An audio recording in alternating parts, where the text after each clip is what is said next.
کریں گی آپ کا بچہ فرما بردار نہیں ہو سکتا ہے۔ میرے عزیزوں، ہمارے بچے فرما بردار کیسے بنیں گے؟ جب تک کہ ماں باپ اللہ اور اس کے رسول کی اطاعت نہیں کریں گے، جب تک کہ ماں باپ نیک نہیں بنیں گے تب تک بچے بھی نیک نہیں بن سکتے ہیں۔ ایک کلاس لگی ہوئی تھی، ٹیچر نے چند بچوں سے پوچھ لیا، فیوچر پلاننگ کے حوالے سے پوچھ لیا، اے میرے بچوں یہ بتاؤ تم کیا بننا چاہتے ہو؟ ایک بچے نے کہا کہ میں انجینئر بننا چاہتا ہوں، ایک بچے نے کہا کہ میں وکیل بننا چاہتا ہوں، ایک بچے نے کہا کہ میں ڈاکٹر بننا چاہتا ہوں۔ انہی میں سے ایک ننھا منھا بچہ کھڑا ہوا اور وہ کہنے لگا کہ حضرت جی میں نہ ڈاکٹر بننا چاہتا ہوں، نہ میں انجینئر بننا چاہتا ہوں، نہ میں وکیل بننا چاہتا ہوں، میں تو صحابی رسول بننا چاہتا ہوں۔ سبحان اللہ سبحان اللہ۔ میں آپ کے ایمان سے پوچھنا چاہتا ہوں صحابی رسول بننا ممکن ہے؟ آپ کہیں گے نہیں نہیں، کیونکہ صحابی اس عظیم المرتبہ شخصیت کو کہتے ہیں کہ جس نے ایمان کی حالت میں رسول اللہ صلی اللہ علیہ وسلم کی جو چہرے انور کی زیارت کی ہو اور ایمان ہی کی حالت میں دنیا سے رخصت ہو گیا ہو۔ اب صحابی بننا ممکن نہیں ہے،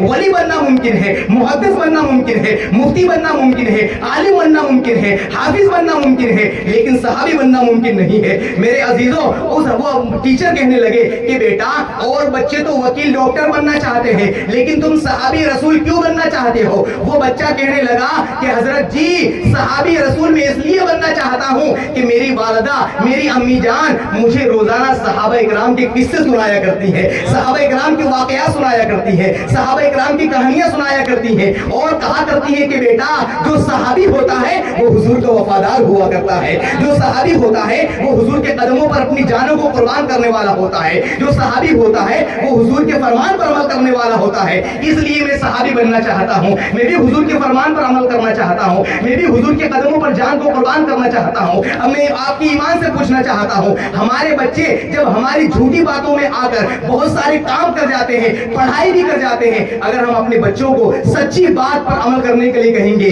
تو کیا ہمارے بچے ہماری باتوں پر عمل نہیں کریں گے؟ باپ کو چاہیے، لیکن افسوس کی بات یہ ہے کہ مدرسے میں جب آتے ہیں، جب اسکول میں کسی اسلامک اسکول میں جاتے ہیں، وہاں پر ماں باپ کا احترام بتایا جاتا ہے، وہاں پر ماں کی عظمت بچے کو بتائی جاتی ہے، بلکہ ہونا یہ چاہیے کہ جب بچہ جب شعوردار ہو جائے، جب سمجھدار ہو جائے، تھوڑا سمجھنے لگے تو باپ کو چاہیے باپ اپنا مقام بیان کرنا شروع کر دے، ماں اپنی عظمت بیان کرنا شروع کر دے۔ جس ماں کی جھوٹی زبان پر یعنی کہ جس ماں کی جھوٹی بات میں آ کر بچہ عمل کر لیتا ہے، ماں کہتی ہے بیٹا اسکول چلے جاؤ، شام کو آؤ گے تو تمہارے لیے اچھا کھانا پکاؤں گی، شام کو آؤ گے تمہیں چاکلیٹ دلاؤں گی۔ باپ کہتا ہے بیٹا اس سال تم بہترین نمبروں سے پاس ہو جاؤ، میں تمہیں سائیکل دلاؤں گا، میں تمہیں فلاں چیز دلاؤں گا۔ بچہ محنت کرتا ہے اور بہترین نمبروں سے پاس ہو جاتا ہے، اب اس کے بعد والد صاحب دلائیں یا نہ دلائیں یہ ان کی مرضی ہوتی ہے۔ جب ہمارے بچے ہماری کئی ایسی باتیں جن پر ہم عمل نہیں کر پاتے ہیں، ان باتوں میں آ کے بچے بہترین کام کر جاتے ہیں، تو اگر ہم ان کو نماز کا درس دیں گے، اگر ہم ان کو اچھی باتیں بتائیں گے تو کیا وہ اچھی باتوں پر عمل نہیں کریں گے؟ یقینی طور پر وہ اچھی باتوں پر عمل کریں گے۔ میرے عزیزوں،